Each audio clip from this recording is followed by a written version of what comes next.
अरे बस बस बस बस बस बस बस क्या, अभी तो आपने कुछ खाया ही नहीं। मैं अभी रोटियां लेकर आती हूँ। विनोद, जिस तरह की इम्प्रूवमेंट मैं अभी भावना में देख रहा हूँ उससे आई एम वेरी श्योर कि वो बहुत जल्द पूरी तरह से ठीक हो जाएगी। नंदी जी आप बिल्कुल फिक्र मत कीजिए, अब भगवान की दया से सब पहले जैसा हो जाएगा। धन्यवाद डॉक्टर साहब।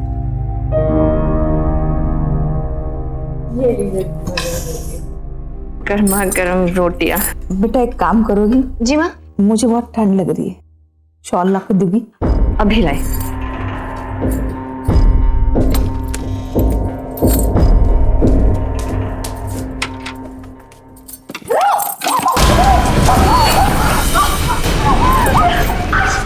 भावना क्या हुआ? लाश! मीना! मीना! मीना! क्या हुआ? लाश है! लाश? अंदर लाश है! क्या हुआ बेटा?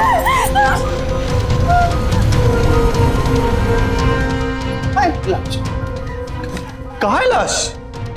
अंदर तो कुछ भी नहीं है। क्या बात कर रहे हो? हमारे बल्ले पे लाश है। मैंने खुद देखा है, कुछ भी नहीं है अंदर। क्या बात कर रहे हो? आओ आओ तो मेरे साथ, आओ यहाँ पे। ये देखो, ये कहाँ है?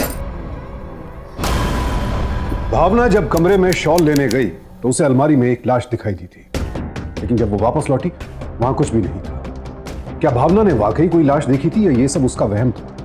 और अगर लाश देखी थी तो फिर लाश कहां गई? भावना को पूरा यकीन था कि उसने जो कुछ भी देखा था वो सच था, लेकिन कोई भी उसकी बात पर यकीन करने को तैयार नहीं था। आखिर क्या राज था इस घटना के पीछे? क्यों हो रहा था ये सब उसके साथ? आइए देखते हैं भावना की ऐसी अजीबोगरीब कहानी जो आपके यकीन को भी हिलाकर रखती है।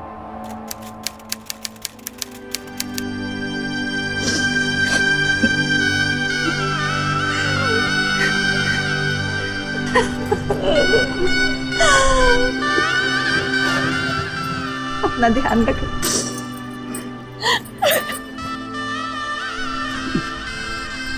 तो बेटे, ये मेरी इकलौती बेटी है और मेरे पास जो कुछ भी है सब कुछ मेरी इस बेटी का है, जो मैं आज तुम्हें सौंप रहा हूं। इसे संभाल के रखना।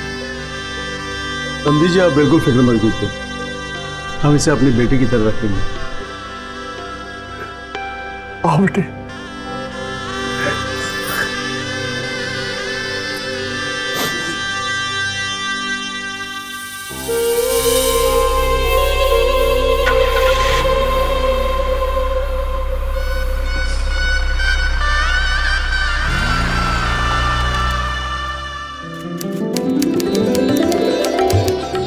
वो तो बड़ी सुंदर लाई, लगता है जैसे साक्षात लक्ष्मी जी का रूप उतर आए।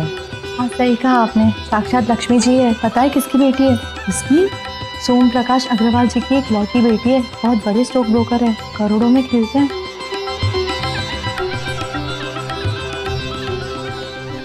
ये तो बहुत ही खूबसूरत है।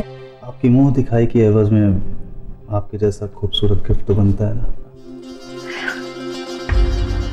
देखिए विनोद, मैं आपसे एक बहुत ही जरूरी बात कहना चाहती हूँ। ये आपकी और मेरी जिंदगी की एक नई शुरुआत है, इसीलिए मैं आपको अपने पास्ट के बारे में आपसे कुछ कहना चाहती हूँ। सब ठीक है ना? सुनिए तो सही। मेरे पड़ोस में एक लड़का रहता था, समर्थ। वो और मैं दोनों बचपन में साथ में खेलते थे, तकरीबन साथ में ही पले बड़े, और वो मेरा बहुत अच्छा दोस्त रहा है। जब मेरी शादी तय हुई तो उसने मुझसे कहा कि वो मुझे पसंद करता है और मुझसे शादी करना चाहता है, लेकिन मैंने इनकार कर दिया, साफ मना कर दिया मैंने। और ये भी कहा कि उस बात का असर हमारी दोस्ती पे नहीं होना चाहिए। बस इतना ही? बस इतना ही, जो था मैंने कह दिया। यार माहौल तो ऐसे बना रखा था जैसे मैं सर क्या बोलने वाली हूँ। अक्सर हो जाता है दो दोस्तों के बीच में, इट्स परफेक्टली नॉर्मल। आप सिगरेट पीते हैं? हाँ, से भी कोई पास्ट जुड़ा है क्या तुम्हारा? नहीं, लेकिन मुझे ना सिगरेट की बू से थोड़ी तकलीफ होती है। बड़ी समस्या हो गई। इसका भी सॉल्यूशन है मेरे पास।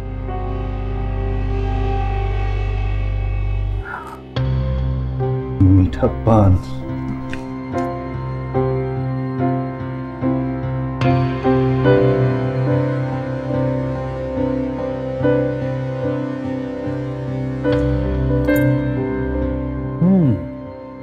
अच्छा लगा। आज के बाद जब भी मैं आपके करीब आना चाहूंगा तो पान लाऊंगा आपके लिए।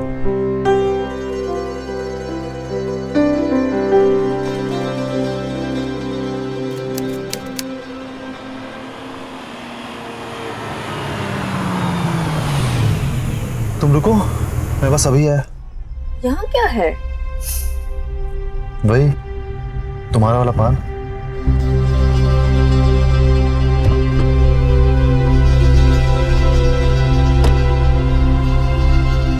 शादी के बाद ससुराल कैसा होगा, पति का बर्ताव कैसा होगा, इन सब आशंकाओं से लड़की और उसके माता पिता घिरे ही रहते हैं। भावना के साथ भी ऐसा ही था, लेकिन खुशकिस्मती से भावना और उसके माता पिता के ये डर गलत साबित हुए। उसे इतना अच्छा पति और इतने अच्छे सास ससुर मिले कि भावना अपने मायके को लगभग भूल ही गई। पति विनोद का उसे पान खिलाना तो उनके रिश्ते की निशानी बन गया। शादी की पहली रात पति के हाथों मिले पान की मिठास और उसकी खुशबू उसकी जिंदगी में घुल गई थी। क्या है? अब ऐसे सिर्फ किस से काम नहीं चलेगा। मतलब? आप तो किस करके ऑफिस चले जाओगे। हाँ।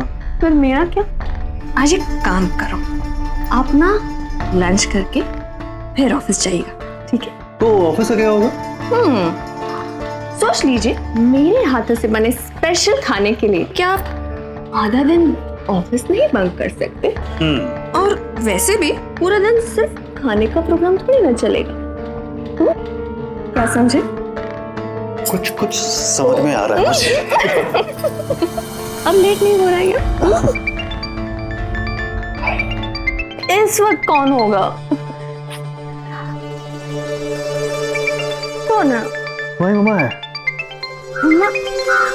ओहो, मम्मी भी ना, उन्हें समझना चाहिए कि अब उनकी बेटी की शादी हो गई है, इसलिए उसे डिस्टर्ब ना किया जाए, है ना?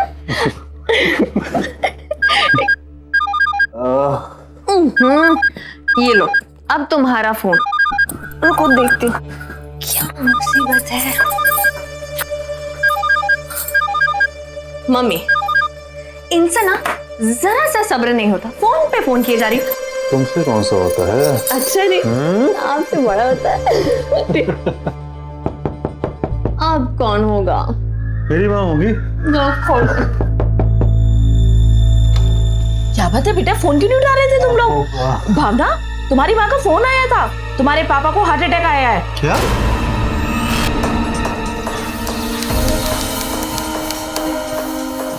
मम्मी, क्या हुआ? ये सब कैसे हुआ मामा? बेटा, सुबह एक खबर आई कि शेयर बाजार बहुत ही बुरी तरह से गिर चुका है और हमें बहुत ही भारी नुकसान हुआ। हमारे सारे पैसे तो डूब ही गए, पर उन इन्वेस्टरों के पैसे जो इन्होंने इन्वेस्ट करवाए थे वो भी सब डूब गए। बस सुना ले, और ये वो सदमा बर्दाश्त नहीं कर पाया और उन्हें अटैक आ गया। ये तो भला हो समर्थ का जो उन्हें सही समय पर हॉस्पिटल ले आया, वरना पता नहीं क्या हो जाता। थैंक्स यार, थैंक यू सो मच। भावना, तुम मम्मी का ख्याल रखो, मैं डॉक्टर से बात करके आता हूँ।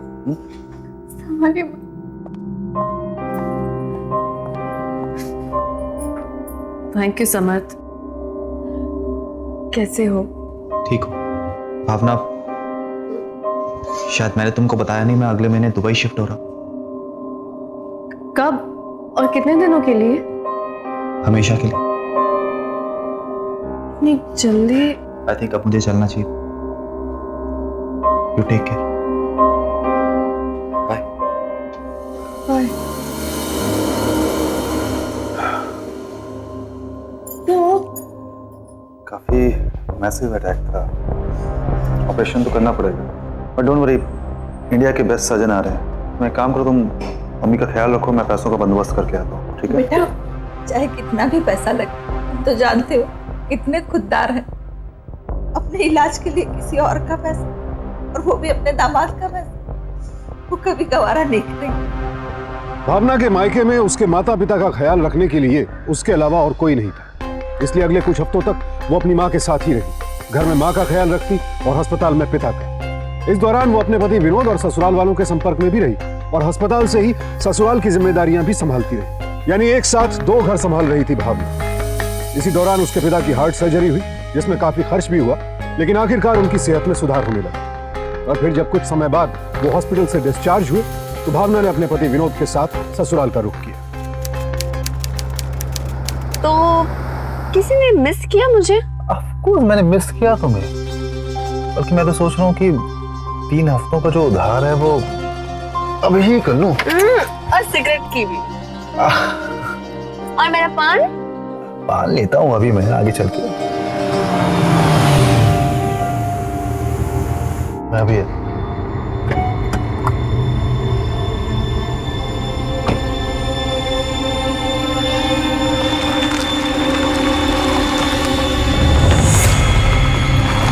विनोद, विनोद, विनोद! अरे कोई है? विनोद, विनोद! भावना!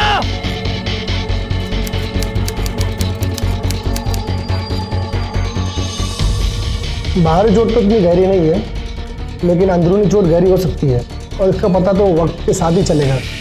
जहाँ तक हो सके इन्हें खुश रखिए और अगले कुछ दिनों तक इन्हें ज़रा सा भी स्ट्रेस नहीं पहुंचना चाहिए, सिर्फ इमोशनली नहीं, फिजिकल भी।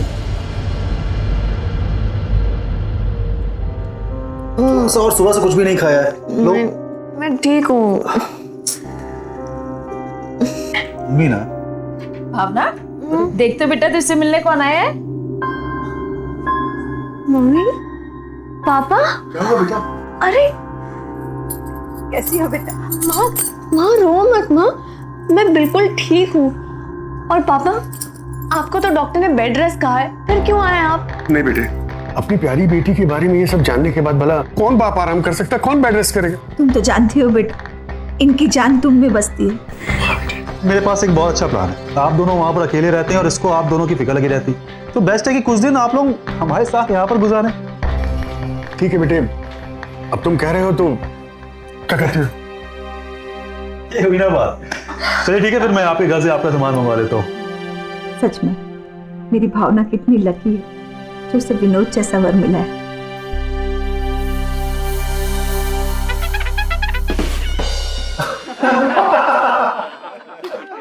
ये सीन, हेलो क्या हुआ?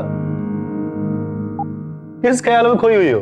नहीं मतलब मैं तुम्हारे लिए ये इतनी अच्छी फिल्म लेकर के आया हूं और तुम अपने ही ख्यालों में अपनी ही पिक्चर बना रही हो।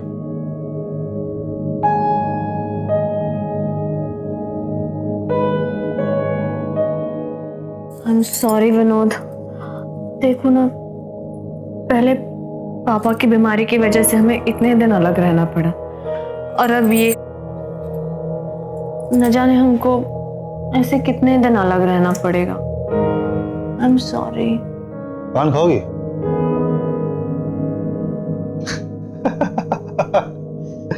मालूम था मुझे, नहीं मतलब पान के लिए कभी मना नहीं करोगी। है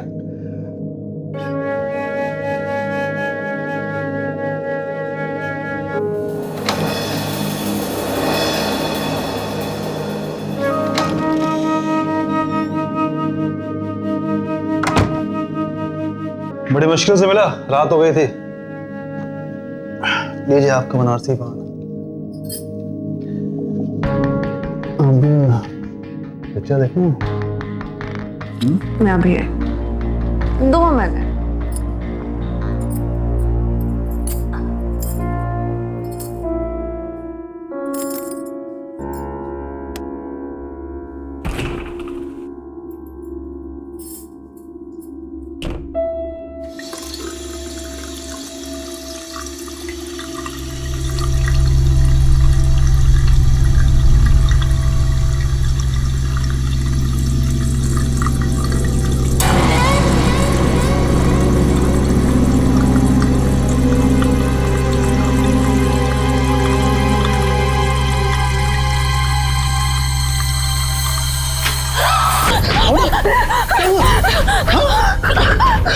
क्या वो बोलना? खिड़की के पास कोई है वहाँ खिड़की के पास। कौन है? पता नहीं। मैं देखता हूँ। कोई झाँक रहा है। मैं देखता हूँ। कोई भी नहीं है अंदर। क्या बात कर रहे हो विनोद? मैंने खुद अपनी आंखों से देखा। वहाँ खिड़की के पास कोई था। वो झाँक के कुछ देख रहा था। वो डराने से आंखें थी। वो देख रहा था। वो वही था। विनोद ठीक से देखा, वो वही था। मैंने देखा। हम देखते हैं, हम उसको बाहर चल के देखते हैं, ठीक है? नहीं मुझे डर लग रहा है। मैं हूं ना साथ में, डरने की जरूरत नहीं, आ जाओ। मैं कह रही हूँ वो वही है। आओ। हम देखते हैं बाहर कौन है, आ जाओ।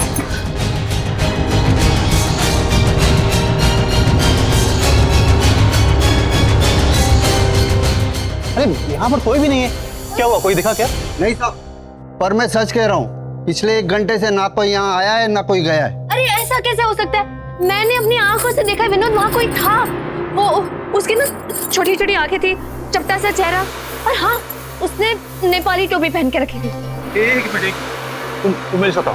क्या हुआ? तुम आओ मेरे साथ। इसे देखा था क्या? अरे हाँ, ये तो वही है, यही था वो ऊपर। लेकिन ये तो हमारा चौकीदार था, कई साल पहले हमारे यहाँ काम करता था, लेकिन पिछले कई सालों से ये नेपाल में, अपने गांव में। पर ऐसा भी तो हो सकता है कि इस वक्त वो यही हो। बेटा ये भी तो हो सकता है कि वो तुम्हारा वहम हो, और ऊपर से चोट भी गहरी लगी है तुम्हें, इसके साथ साथ कितनी सारी दवाइयां भी तो खा रही हो। ऐसे में होता है बेटा कभी कभी। आओ।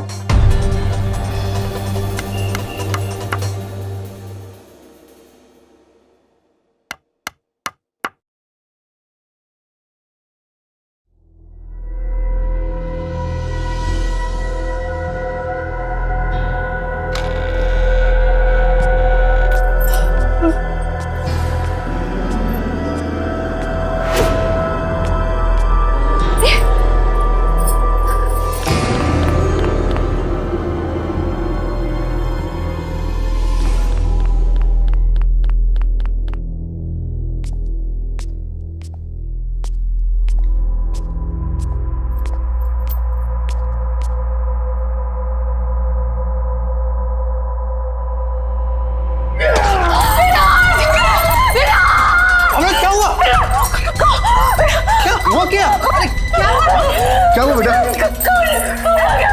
अरे बाप रे, क्या हुआ? क्या हुआ बेटा? भावना की अच्छी भली जिंदगी पर ग्रहण लग गया जैसे। पहले उसके पिता को दिल का दौरा पड़ा, फिर वो कार वाला हादसा, और अब जो कुछ उसके साथ घटित हो रहा था वो तो किसी की भी समझ से परे था। और मुश्किल ये थी कि ये घटनाएं दिन ब दिन बढ़ती जा रही थी। क्या ये सब वाकई उसके दिमाग में लगी किसी अंदरूनी चोट का परिणाम था, या फिर वजह कुछ और थी? घर वालों का तो मानना था कि ये सब कुछ और नहीं, भावना के अपने दिमाग की उपज है। भावना और विनोद के माता पिता ने विनोद को सलाह दी कि वो भावना को कुछ वक्त के लिए कहीं बाहर ले जाए।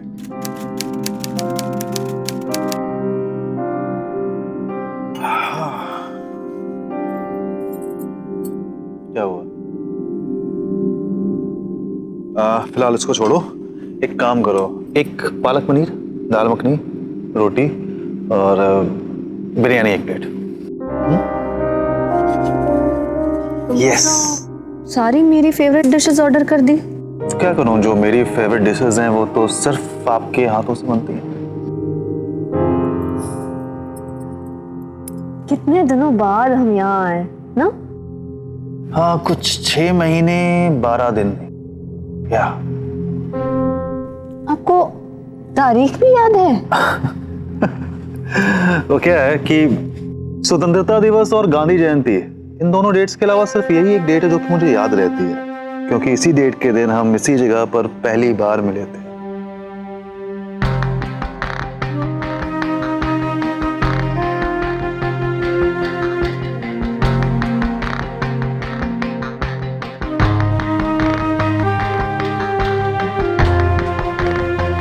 विनोद, पान। अरे हाँ बाबा, इसीलिए तो इस रास्ते से लेकर आया हूँ, लेकिन उससे पहले मैं थोड़ा सा। ठीक है, जल्दी लाना लेकिन। और सुनो, थोड़ा दूर। ओके, एक minute. Hand brake check, window check, door check. अच्छा हाँ, अभी पान वाला आकर पान दे देगा यहाँ पे गाड़ी में, ठीक है? जल्दी आना।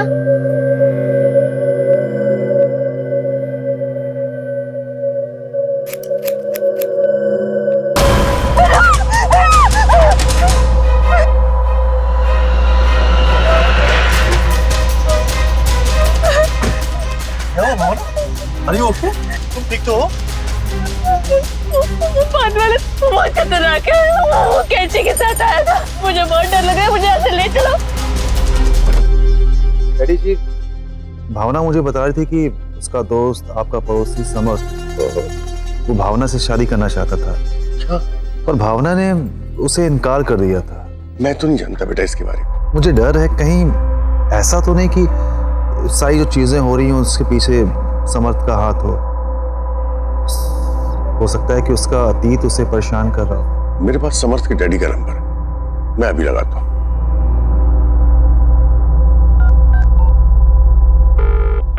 शर्मा जी, अब बस बैठे बैठे यूं ही आपकी याद आ गई तो फोन लगा लिया, सोचा कि आपसे हालचाल पूछ लो। और समर्थ बेटा कैसा है? हाँ एकदम बढ़िया है, बहुत बढ़िया। अब बस अचानक ही दुबई में उसकी शादी हो गई, कल ही लौटा हूं मैं दुबई से। अब माफ करना यार, तुम शहर में थे नहीं और सब कुछ इतनी जल्दी में हुआ कि किसी को बुलाने का मौका ही नहीं मिला। अरे ये तो बहुत खुशी की बात है, आपको मुबारक हो और समर्थ को हमारा आशीर्वाद कहिएगा। अच्छा मैं रखता हूं। बेटे, समर्थ की तो शादी हो गई, मुझे नहीं लगता कि इस मामले में उसका हाथ हो सकता है। अब अगर किसी की ये चाल नहीं है या कोई भी भावना को परेशान करने की कोशिश नहीं कर रहा है तो फिर ये सारी चीजें भावना को क्यों नजर आ रही हैं? मैं फिर तो चाहूंगा कि किसी साइकियाट्रिस्ट से मशवरा लेना चाहूंगा। आप चलेंगे मेरे साथ? बेटा बात तो बड़ी अजीब है, पर भावना की सेहत के लिए कुछ भी करूंगा। ऐसा विनोद, जो तुम कह रहे हो उससे तो यही लगता है कि ये सब भावना के सर पे लगी उस गहरी चोट की वजह से हो रहा है। इसलिए कुछ भी कमेंट करने से पहले मुझे भावना से एक बार मिलना होगा। एनी टाइम, आप जब भी बोले। मेरे ख्याल से भावना को ये बताना ठीक नहीं रहेगा कि मैं एक साइकियाट्रिस्ट हूँ। I mean she might not take it in good sense. ठीक है, हम एक काम करते हैं, आपको हम एक फैमिली डॉक्टर के रूप में मिलवाते हैं उससे। तो हम कल मिलते हैं, ओके? जी।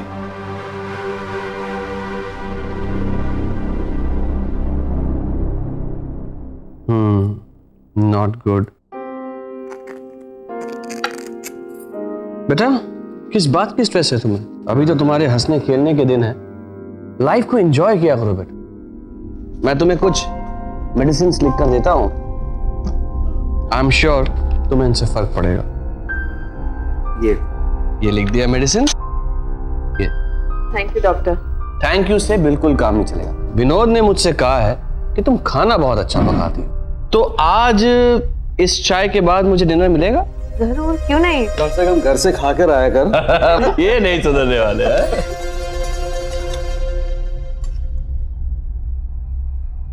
गर्मा गर्म रोटियां।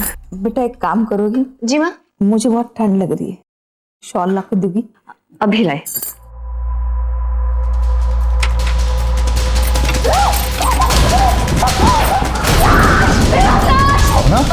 ये देखो, मैंने उसे दवाई तो दे दी है जिससे उससे बहुत जल्दी नींद आ जाएगी, पर मेरा मशवरा है कि कल आप उसे मेरे क्लिनिक पर लेकर आएंगे, क्योंकि ये केस उतना सीधा नहीं जितना मैंने सोचा था। अगले दिन डॉक्टर भटनागर के हॉस्पिटल में भावना के सारे टेस्ट्स किए गए और टेस्ट्स की रिपोर्ट्स पढ़ने के बाद डॉक्टर भटनागर ने विनोद से कहा कि वो भावना को इलाज के लिए जल्द से जल्द उनके हॉस्पिटल में एडमिट करवा दें। कभी नहीं, नेवर। आई नो डॉक्टर भावना पागल नहीं है, उसका इलाज घर पे भी हो सकता है। मैंने ये कब कहा कि वो पागल? मैं तो बस इतना कह रहा हूँ कि उसे इंटेंसिव केयर की जरूरत जो उसे घर पर नहीं मिल सकती। मैं जानता हूँ आप जो भी बोल रहे हैं वो भावना की भलाई के लिए बोल रहे हैं, पर ये मुझसे नहीं होगा। मैं उसे मेंटल हॉस्पिटल में एडमिट नहीं करवा सकता। पर विनोद, उसे 24 घंटे ऑब्जर्वेशन में रखने की जरूरत है, इसके लिए उसे एक नर्स की जरूरत है। और हाँ विनोद, कुछ दिनों तक तुम्हें उससे दूरी बनाए रखनी होगी, और सिर्फ तुम्ही को नहीं बल्कि घर के बाकी सदस्यों को।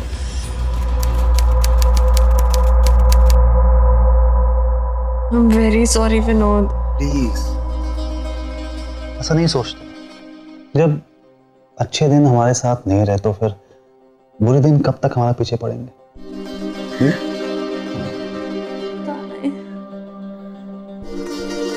एक चीज मांगो। हाँ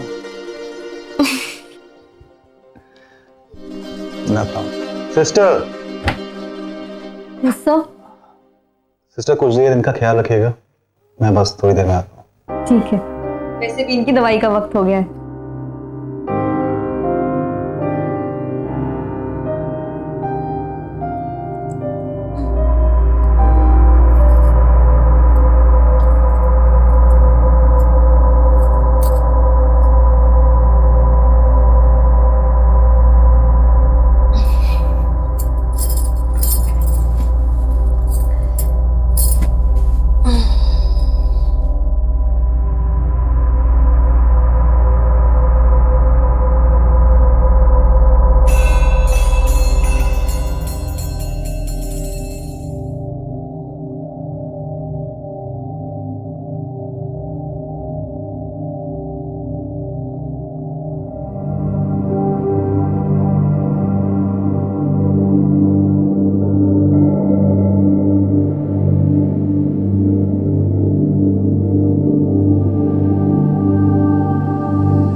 कुछ भी बोल रही हो तुम?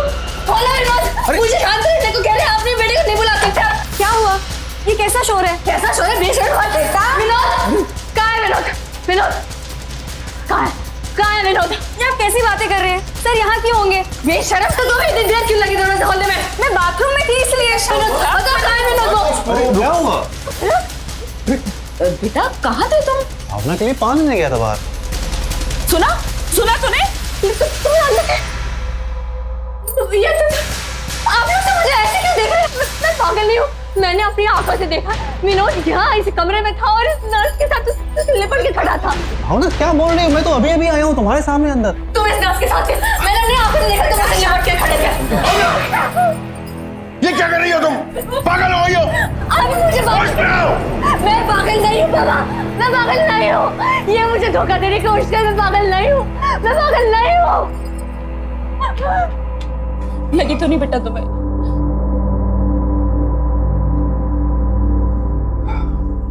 मुझे अभी तो हम सबसे दूर होती चली जा रही। ऐसा लग रहा है जैसे हाथों में मैं रेत लेकर खड़ा हूँ और जितना जोर लगा रहा हूँ वो उतना ही फिसलती चली जा रही है।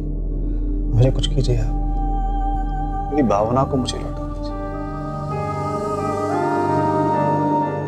नर्स, एक गिलास दूध में उसकी दवाई मिला कर लिया।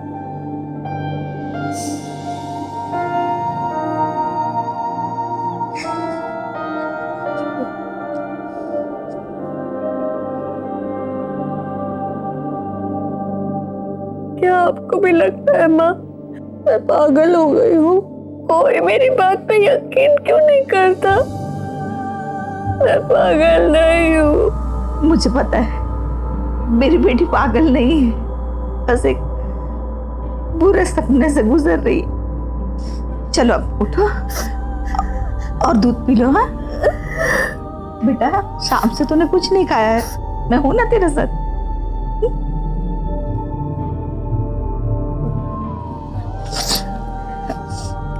लो बेटा, दूध पी लो, चलो।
क्या हुआ मम्मी जी, सो गई?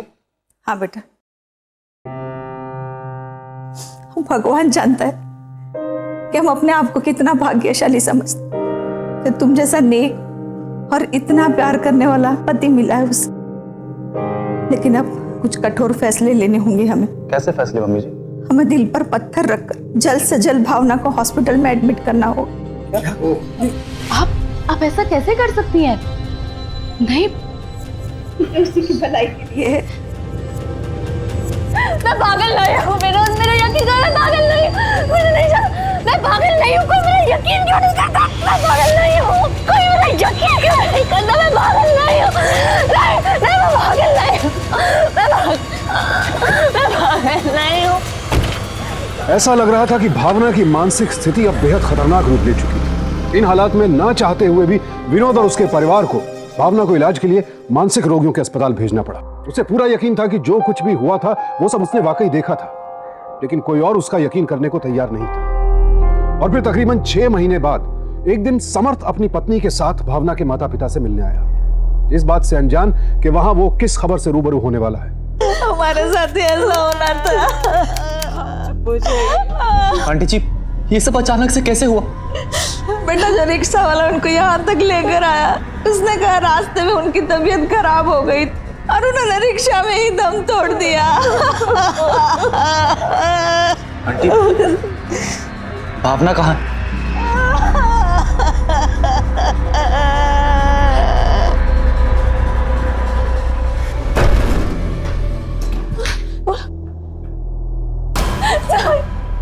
कहाँ थे तुम आए क्यों नहीं थे से मुझे मिलने के लिए? मैं पागल नहीं हूँ। तुम तो मेरा यकीन करोगे ना, तो तुम्हें नहीं याद है बचपन में 10th क्लास में तुम्हें मैथमेटिक्स में 90 आए थे और मुझे 88 याद है तुम्हें? मुझे भी याद है। तुम साइकिल चलाना सीख रहे थे और साइकिल चलाते चलाते तुम गिर गए थे, तुम्हें चोट लगी थी और मैंने तुम्हें पट्टी लगाई थी, ये याद है तुम्हें? और तुम्हारे पापा की डांट से मैंने तुम्हें बचाया था, याद है तुम्हें? कुछ दिन पहले पापा आए थे, उन्होंने कहा था कि मैं ठीक हूँ और वो मुझे यहाँ से निकाल के लेके जाएंगे, लेकिन पापा नहीं आए। पापा कहाँ है? कहाँ है पापा? पापा क्यों नहीं आए? समर्थ, पापा कहाँ है? ले जाओ इसे। नहीं आए मुझे लेने के लिए। Come on, come on. तुम मेरे बचपन के दोस्त हो, मेरे सबसे अच्छे दोस्त हो। चलो अभी खत्म हो गया। चलो, तुमने कहा था ना कि तुम मेरा साथ दोगे, मेरे दोस्त। डॉक्टर मुझे तो बिल्कुल नॉर्मल लग रही है और डॉक्टर उसे बचपन की सारी बातें याद है। बस थोड़ा हाइपर हो गई है डॉक्टर, और कुछ नहीं, बिल्कुल नॉर्मल है डॉक्टर, वो बिल्कुल नॉर्मल है। 10 मिनट की मुलाकात में बिल्कुल ऐसा ही लगता है mister Sharma, but I am sorry to say that she is schizophrenic, मतलब दिमाग की बीमारी है उसे। रह रहकर भ्रम होता है उसे, वो हैलुसिनेट करती है। अब देखिए ना क्या कहा उसने कि उसके पापा उसे कहकर गए हैं कि वो जल्दी उन्हें यहाँ से छुड़ा लें, पर हैरत की बात तो ये है कि उसके पापा यहाँ पर कभी आए नहीं। You see what I mean? Samarth ने कभी भावना को चाहा था, हालांकि आज उसकी शादी हो चुकी थी, लेकिन शायद वो अब भी भावना को भुला नहीं पाया था। और इसीलिए भावना की ये हालत उससे देखी नहीं गई। अब क्या होगा भावना के साथ? क्या वो जिंदगी भर इन मानसिक रोगियों के साथ इस चार दीवारी में घुटकर रह जाएगी या कभी खुली हवा में सांस ले पाएगी? पंडित जी, मैं भावना को मिलने गया था, वहां उसके डॉक्टर से भी मिला, पर मुझे लगता नहीं भावना में कोई प्रॉब्लम है।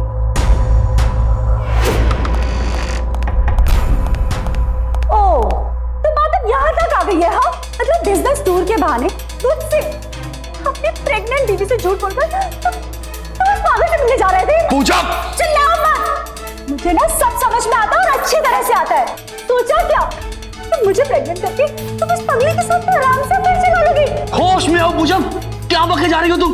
होश में तो मैं आ पाई हूँ, तो हैरानी हो रही है ये सोचकर, जो लड़की पागल होने के बावजूद मेरे पति को फंसाने की कोशिश कर सकती है, तो पागल है भी या सिर्फ शातिर है?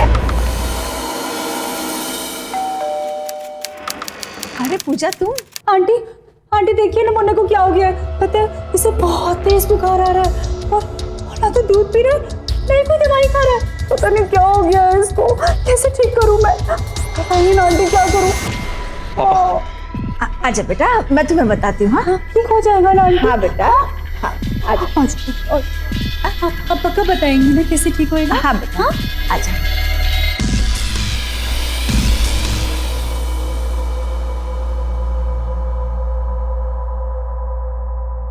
बेटा, मुझे लगता है पूजा को बहुत ही गहरा सदमा लगा हुआ। जी आंटी जी। इसका इलाज तो करना होगा ना? मेरे कुछ समझ में नहीं आ रहा कि मैं क्या बेटा, जहां भावना का इलाज, डॉक्टर बहुत ही अच्छा है। Look, it's a clear case of acute depression. इलाज में टाइम तो लगे। डॉक्टर, अब आपसे क्या छुपाना? मिसकैरेज के बाद डॉक्टर्स का कहना है कि पूजा अब कभी मां नहीं बन सकती। मैं अपने माँ बाप का इकलौता बेटा, और इन हालात में मैं पूजा को डाइवोर्स के लिए नहीं कह सकता। अब मेरी समझ में नहीं आ रहा कि मैं क्या करूं। आपकी प्रॉब्लम का एक सोल्यूशन है। सच डॉक्टर? हाँ, बस कुछ कागजात और उस पर मेरी दस्तखत का सवाल है। बट ये इलाज थोड़ा महंगा पड़ेगा, आप समझ तो रहे ना? मतलब कितने लगेंगे? 5 लाख। ओके डन, मैं कल 5 लाख लेके आपके पास। ये लीजिए डॉक्टर, आपकी fees. Thank you mister Sharma. और अब बारी आपकी दवा।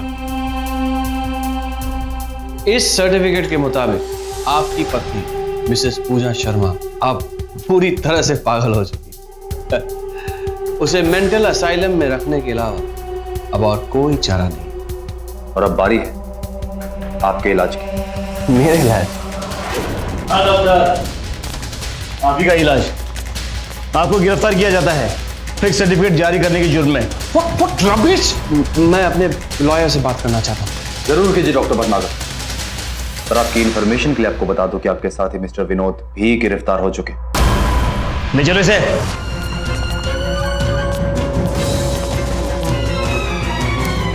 प्लान हमने तभी करना शुरू कर दिया था जब डैडी जी को हार्ट अटैक आया था। स्टॉक मार्केट में वो सब कुछ अपना हार गए थे और सबसे ज्यादा नुकसान हमें हुआ। यानी कि पैसों के लालच में ये शादी की थी। भावना हमारे लिए बोझ बन गई थी। डैडी जी को देखने के बाद जब हम हॉस्पिटल से लौट रहे थे, भावना को मारने की कोशिश की थी पर वो बच गई। उसके बाद जब डॉक्टर ने कहा कि उसे अंदरूनी चोट आई है, हम इसी बात का सहारा लेकर के उसे पागल साबित कर सकते हैं। इसका मतलब जो कुछ भी मैंने देखा वो सब वह नहीं था, सच था, है ना? सब कुछ।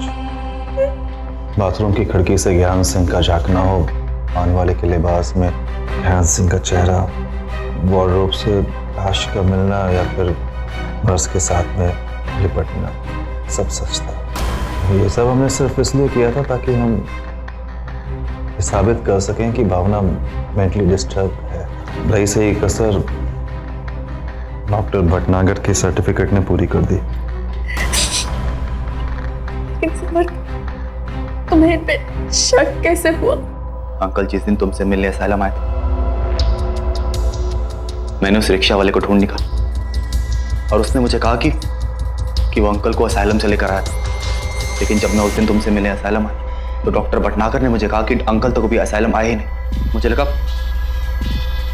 कुछ तो गड़बड़ है, कोई तो झूठ बोल रहा है, इसलिए मैंने पुलिस की मदद ली। वो आए थे भावना से मिलने, और उससे मिलने के बाद उन्हें पूरा यकीन हो गया कि भावना बिल्कुल नॉर्मल, बहुत गुस्सा आया था। उन्हें हाई ब्लड प्रेशर, वो बहुत स्ट्रेस, और तुमने उन्हें ब्लड प्रेशर और स्ट्रेस के लिए कुछ मेडिसिन दी, राइट डॉक्टर? और उन्हीं मेडिसिन को लेकर उन्हें दिल का दौरा पड़ा और वो चल बसे। खून किया तुमने मेरे अंकल का, खून किया। डाल दो सबको लॉकअप में। विनोद और उसके माता पिता को भावना को दहेज के लिए प्रताड़ित करने के जुर्म में डाउरी प्रोहिबिशन एक्ट के सेक्शन 498A और आपराधिक षड्यंत्र के लिए आईपीसी की धारा 120B के तहत 7 साल कैद की सजा सुनाई गई। डॉक्टर भटनागर को पागलपन का फर्जी सर्टिफिकेट बनाने के लिए आईपीसी की धारा 197 और भावना के पिता की हत्या के लिए आईपीसी की धारा 302 के तहत उम्र कैद की सजा सुनाई गई। हालांकि विनोद और उसके घर वालों ने सीधे तौर पर दहेज की मांग नहीं की थी, लेकिन इस मामले की जड़ में सिर्फ और सिर्फ दहेज का लालच था। दहेज उन्मूलन अधिनियम के तहत अगर शादी के 7 सालों के भीतर किसी भी महिला को ससुराल में कोई यातना दी जाती है या संदिग्ध परिस्थितियों में उसकी मौत हो जाती है तो मामला दहेज का ही माना जाता है। तुम तो मुझसे बहुत नाराज थी ना? नहीं आंटी, आपसे कभी नाराज नहीं थी, मैं तो बस एक्टिंग कर रही थी इनके कहने पर। आज तुम दोनों की वजह से मेरे पापा के खून पकड़ा गया और मुझे इंसाफ मिला। भावना तो बच गई, लेकिन यह घटना साबित करती है कि हमारे देश में आज भी कई ऐसी महिलाएं हैं जिनके पति या ससुराल वालों ने उनके पागलपन के फर्जी सर्टिफिकेट्स बनवाकर या तो उन्हें तलाक दे दिया है या फिर मानसिक रोगियों के अस्पतालों में छोड़ दिया। इस घटना में भी उस डॉक्टर ने कई महिलाओं के ऐसे ही फर्जी सर्टिफिकेट्स बनाए थे। एनसीआरबी के मुताबिक हमारे देश में हर रोज तकरीबन 22 महिलाएं या तो दहेज के लिए प्रताड़ित की जा रही हैं या फिर मौत के घाट उतारी जा रही हैं। हर 1 घंटे में 1 महिला इस अपराध की शिकार हो रही है। यानी इस वक्त जब आप ये प्रोग्राम देख रहे होंगे तब भी देश के किसी हिस्से में, किसी परिवार में, किसी निर्दोष को दहेज की बलि चढ़ाया जा रहा होगा। अगर आपके आसपास, आपकी जानकारी में किसी भी महिला के साथ ये अत्याचार हो रहा है तो चुप मत रहिए, आवाज उठाइए, वरना दहेज का ये दानव कल आपके घर भी आ धमकेगा। सावधान रहें, सतर्क रहें, सुरक्षित रहें। इसी उम्मीद के साथ अब मैं सुशांत सिंह आपसे विदा लेता हूं। फिर मुलाकात होगी ऐसी एक और सत्य घटना के साथ। देखते रहें सावधान इंडिया, यूपी फाइट्स बैक।